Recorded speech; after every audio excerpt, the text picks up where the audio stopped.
PLB Professional Languages Brazil podcasts. PLB Languages on Demand. Join us and give your English an upgrade. Visit our website www.plbnet.com.br or call us on 5586 4141 2527.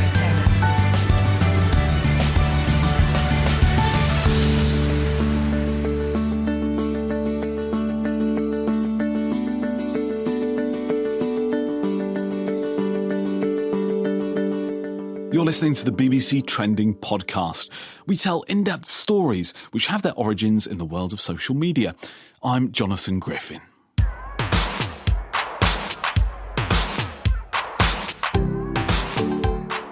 Now, forgive us for sounding like a broken record, but this week we're going to be talking about misinformation and social media fakery. And yes, even a little bit of fake news. A BBC investigation has shown that fake accounts and malicious blog posts were used to try to swing an election. But wait, we're not talking about the US here, but Brazil. I'll be joined by Julia Gragnani from BBC Brazil, who will tell all. And also joining me this week, Anissa Subedar. Hi, Jonathan. Hi, Anissa. What do you got for us this week? It's a story about strangers, not like you and I, but actual strangers, online strangers, and they're usually men, and they're usually from India, and they're sending you unsolicited messages on your assorted social platform inboxes. Right, I kind of get the gist of this, but what sort of messages are they sending? Well, sometimes it's a fairly innocent, innocuous hello, and sometimes it's far, far worse. From the people I've been talking to and my own experience as well, it's definitely a thing, and it even has a name. Friendship. Okay, I wasn't necessarily expecting that, but I know what kind of messages you're speaking about. These just pop up without any sort of notification except, hey, I'm here. Oh, totally wow. Unsolicited, not asked for it. So we've looked into this phenomenon. Who sends the messages and why? Two very good questions. Thanks very much, Anissa. Let's get started. Now more on that story from BBC Brazil. An investigation has found that a fake blog and fake social media accounts were created to support the campaign of the former president, Dilma Rousseff. The story goes way back to the 2010 election, which Rousseff won. Earlier, I spoke to Julia Gragnani from BBC Brazil, and she started by telling me about the political landscape there. We had two major candidates, presidential candidates, who were Dilma, who ended up winning the election and then got re-elected in 2014 and then impeached 2 years ago, and her opponent, José Serra. Dilma is from the Workers' Party and was supported by Lula, who was our president during 8 years. And Serra was from the center or right-wing party in Brazil. So, Juliana, can you tell us about what you've been investigating, please? So last year, I wrote a story about the 2014 election in Brazil and found out that a company had hired many people to create fake profiles and that this company sold this service to lots of politicians in Brazil. So what I did now was investigate what happened in 2010 in that election and found out that Dilma's campaign supposedly hired an advertising agency to work on a blog and then to create fake profiles to help spread the message from this blog. So I interviewed 3 people that worked to this advertising agency, 3 of 4. They created at least 131 fake profiles in Twitter, which I have had access to. 84 of them are still alive in Twitter, although inactive. So the blog's aim was really to do a couple of things then. One was to stand up arguments against the attacks that were happening on Dilma's campaign. And the second was to push fake news. And this was done with a number of really in-depth fake profiles. Exactly. In 2010 in Brazil, we have to remember that the digital ecosystem was another. So Orkut was the biggest social network with 29 million users. And then we had Twitter and Facebook growing with 9 million users each. Fake news at that time circulated through emails and through communities in Orkut. And so what this blog tried to do was fact-check everything that was going on about Dilma. There was lots of rumors going on both sides. And they fact-checked that. And they also attacked the opponent, and they ended up doing fake news. And then these fake profiles, what they did was they replicated, retweeted what was published by this blog. And this blog actually had a creator, an author, called Armando. Armando was known in the blogosphere, like in the internet and Twitter, but he actually didn't exist. It was made up by the employees. And you've been investigating this quite closely, and you've found out who these people are who were creating this profile of Armando and who were contributing towards his words each day, how much they were getting paid to do that, and the type of stories that they were writing on his behalf. Can you tell us about those things? Yeah, so there were 4 employees. I interviewed 3 of them. They told me details of what they did. The 4 of them used to work in an apartment in São Paulo. And so one of them would publish in the blog. The others were feeding on these fake profiles they created, in which they had autonomy to create on their own. So they made profiles, they made narratives and personalities to these fake profiles. So you had the hippie one, the Buddhist one, older guy from southern Brazil. It's very detailed. And so that's how they used to work. And they each got about £1,000 a month for the job.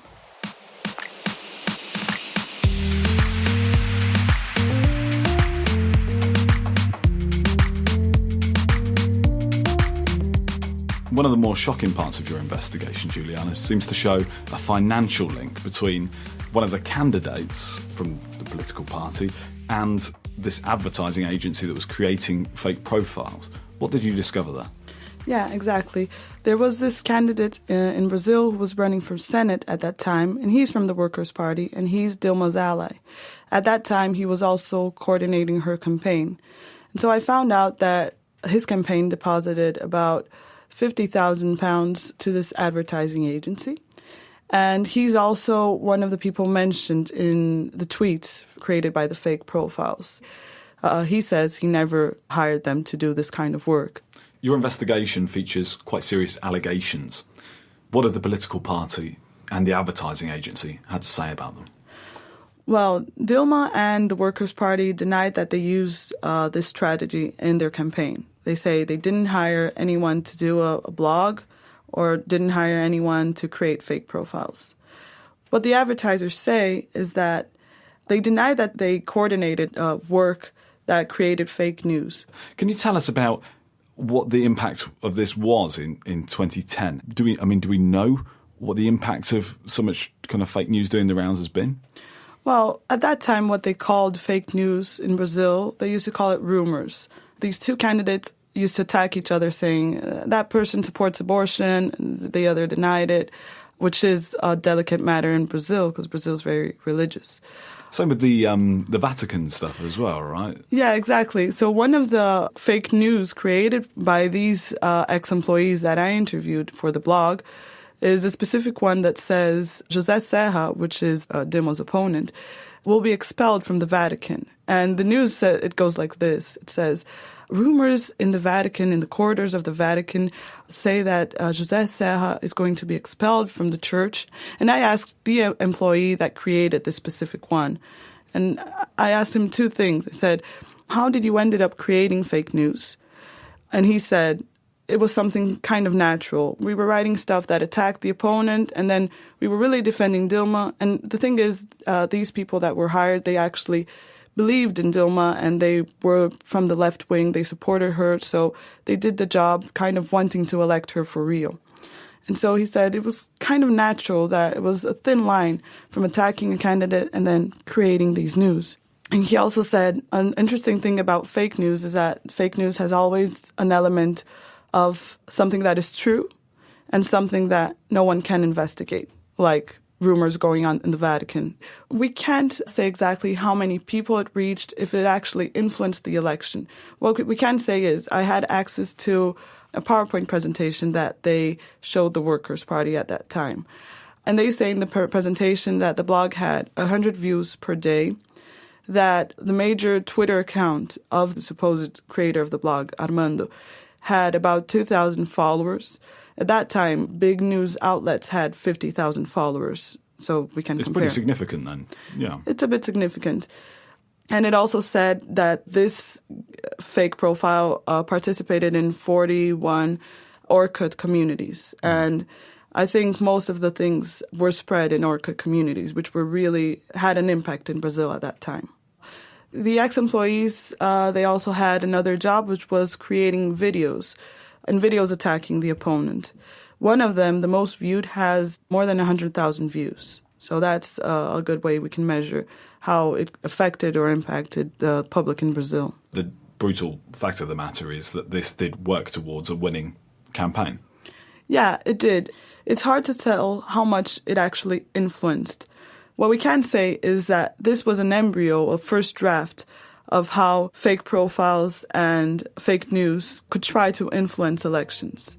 But I mean, if it can influence one person, it is kind of a difference, right, already.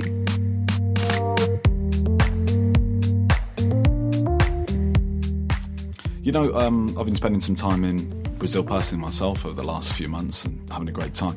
But one of the things I've noticed there is that the climate seems to be changing towards a public that is very, very tired of politicians taking advantage through corruption and those kind of things. This is not going to enhance the politician's image in the eyes of the Brazilian people, is it? No, it will not. Well, 2018 now, we have another election. And Brazil is very polarized right now. And also what we see now is lots of politicians being condemned in justice in courts, going to jail, something that we hadn't ever seen. So the last few years we see proof of corruption. And one of the things that authorities and specialists are really worried about is about the use of fake profiles and fake news. So now fake news spreads in Brazil a lot through WhatsApp and Facebook. What Orkut represented in 2010, Facebook and WhatsApp represent in 2018. Juliana, thank you very much for your time. Thank you. Thank you for your time, Jonathan. Now, if you're interested, Juliana's report in text on this story in Portuguese can be found on the BBC Brazil site. And if you're interested in the larger topic of social media disinformation, what has come to be known as fake news, may I suggest the two-part discussion which we had earlier this year on Trending. Just search BBC World Service, The History of Fake News. You can listen online, or better yet, download our podcast.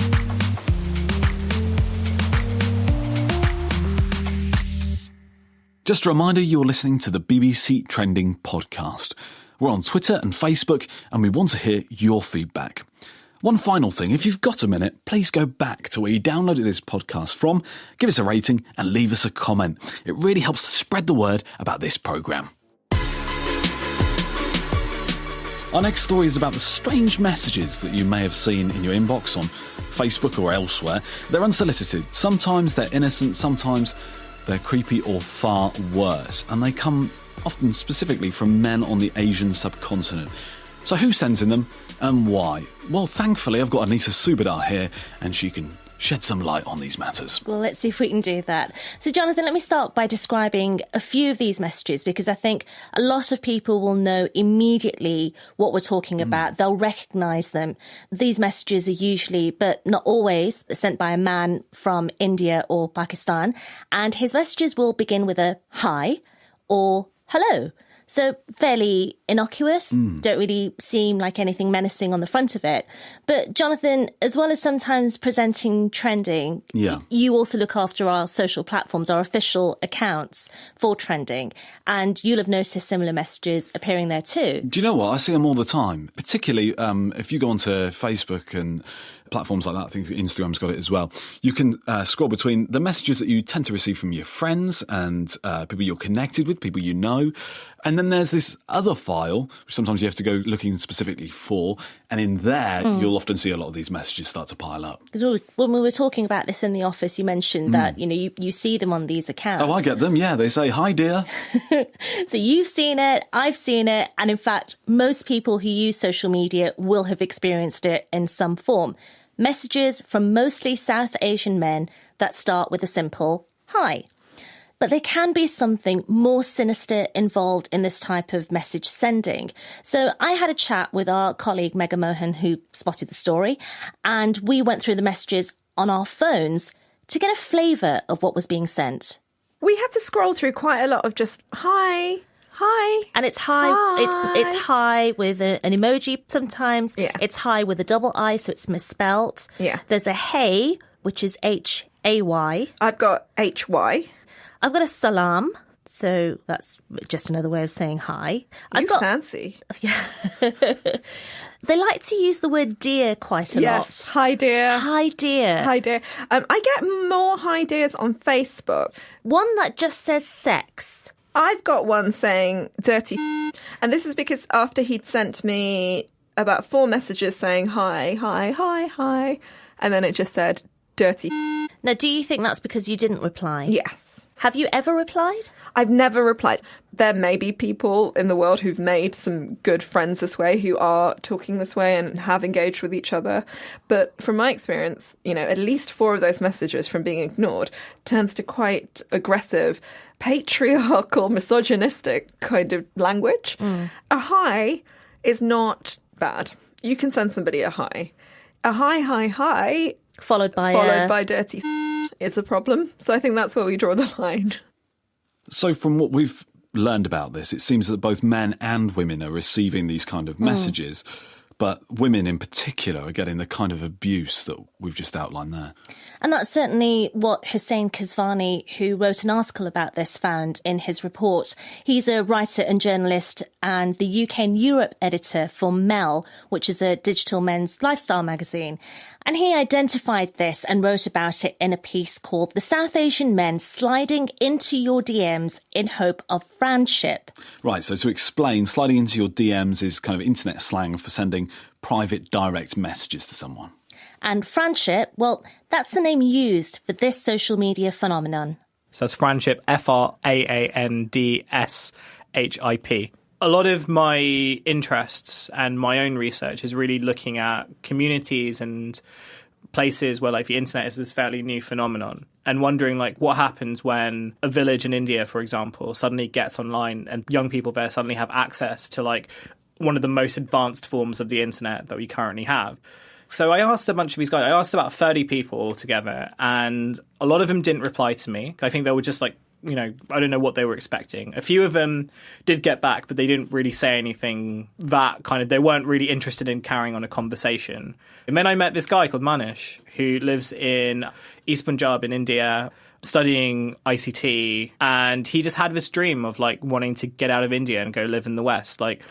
I spoke to him initially on DMs, and he was just very surprised that I spoke to him. And the thing that he said, to kind of go to your question, was just he just wanted to talk to people. So I just kind of got speaking to him, and we kind of messaged over a few days, and he was just kind of saying that he was just fascinated with people who lived in the West because he had dreamt about living there for so long. And it was just this real sense of curiosity, I think. But there is something here about men messaging women, a scattergun approach of just trying to engage in a conversation with women. Yeah. Whether those women like it or not. With women, it's a different thing altogether, right? So one of my friends was kind of saying that she was actually trying to be really nice to one of them and saying, so he had slid into her DMs and it was just oh, you look very sexy, would you go on a date with me or something like that? And she was just well, I have a boyfriend and we're about to get married, so I wouldn't. But I'm still very flattered anyway, or something like that. And he just wouldn't let go. So he kind of kept messaging her and he kept messaging her until she stopped responding. And then he kept calling, her. That seems very similar to Mega's experience that we heard earlier. An interesting thread on this is how men and women are treated differently online. It's so true. Earlier we heard Hussein talk about how friendship has been around for a while and yet no one had really identified or analysed it. And it's one of those things that if you mentioned it, you might get a friend saying, well, that happens to me too. And it seems like Hussein, being a guy, was able to talk to these men and engage with them in a way that might have been very different if he was female. I sometimes think, imagine, if you or, another female journalist had spoken to Manish. I sort of wonder what that experience would have been like. Would he have been, so sincere and earnest? Or would he have acted differently? And I can't answer that. To be honest, I can't answer that. Asking for friendship isn't necessarily going to get you friendship. No. But in your case, you and Manish seem to have something going on. I hope so. We had a few chats. So we spoke on DMs twice and then we spoke on Skype. Okay. The last conversation I had with him was when I basically said, if you're ever in London, just give me a shout and we can go hang out. And he said the same if I ever found myself in Haryana.